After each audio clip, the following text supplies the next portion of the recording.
Artemis Fowl debuts on Disney Plus this Friday. I was able to see it early through a screening link. That was pretty nice. It's been a while since I've seen a film early and been able to give you guys an early review. This film is based off the famous book series, mostly the first book in that series, and it's directed by Kenneth Branagh, who last made Cinderella for Disney and Thor. This film has been in development hell for a long time, all the way since the early 2000s when the books were very popular and they first came out.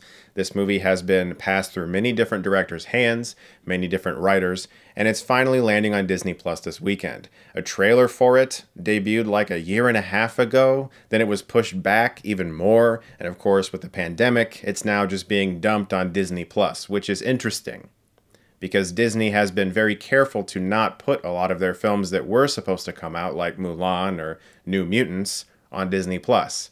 But they're comfortable putting Artemis Fowl on Disney Plus. Why is that? I didn't like the remake of Aladdin. I didn't like the remake of The Lion King. Most of Disney's live-action movies of the past few years have been very disappointing for me. Artemis Fowl occupies a different category entirely. This film is incredibly awful. I mean, stunningly bad.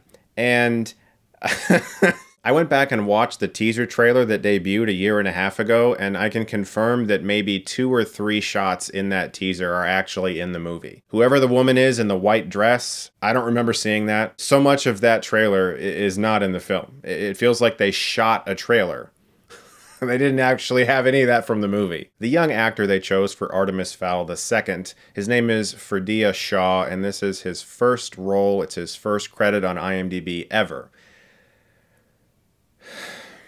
I feel so bad for this kid, and I mean that completely genuinely. This is a terrible performance. It feels amateur in every way. It feels like whenever he gets one of his lines out, his face locks up and he's done with his line reading now, but they're still filming him and he's just waiting for someone to feed him another line.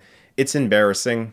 It's really fucking embarrassing, and I feel bad for the kid. He's really bad in the movie, but honestly, the worst part of this film is that it feels like it has no story. The core gist of the movie is that Artemis Fowl Sr., played by Colin Farrell, who apparently shot his entire role in like 3 days, is kidnapped. And whoever kidnapped him wants this incredible secret device that's going to give them all of these abilities and powers. So yeah, it's a giant MacGuffin that everyone wants to get. So Artemis Fowl II has to find wherever this thing is so that he can use it as a bargaining chip to get his dad back. While there's also this underground world of fairies led by Judi Dench. That's basically what the film is about if you were to summarize it on paper, but that's really not what the film is about. The film has no idea what it's about. Josh Gad as a dwarf who is discriminated against because he's a tall dwarf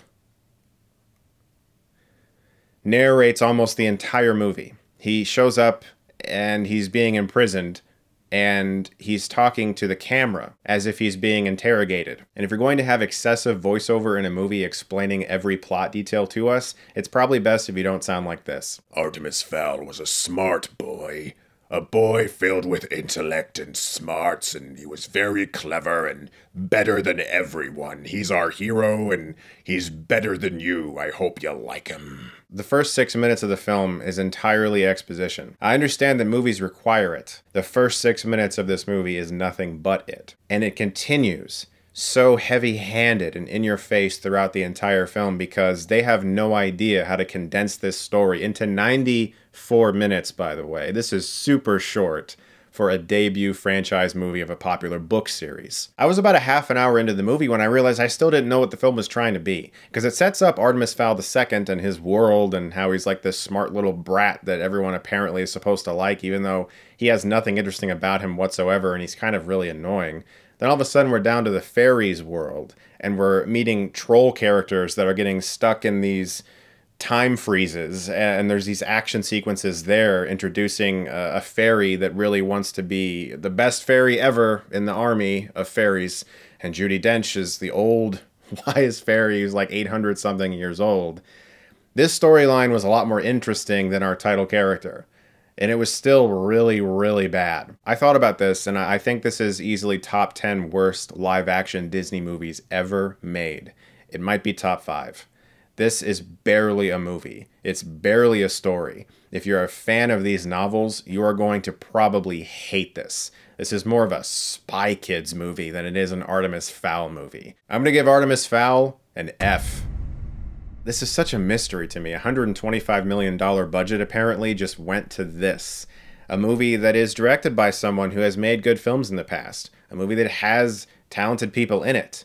But for some reason, it just feels like a hodgepodge of scenes strung together to make a feature-length runtime. It doesn't feel like you watched the story. It doesn't feel like any characters existed within the narrative. It just feels like a property that has finally been given a feature film treatment and released in some capacity. It's so bad, and it's very disappointing. Guys, thank you so much as always for watching. I hope you're having a great weekend, and if you do see the film, I'm curious to know what other people think about it, especially if you're major fans of the book series. Guys, thank you as always for watching, and if you like this, you can click right here and get Stuckmanized.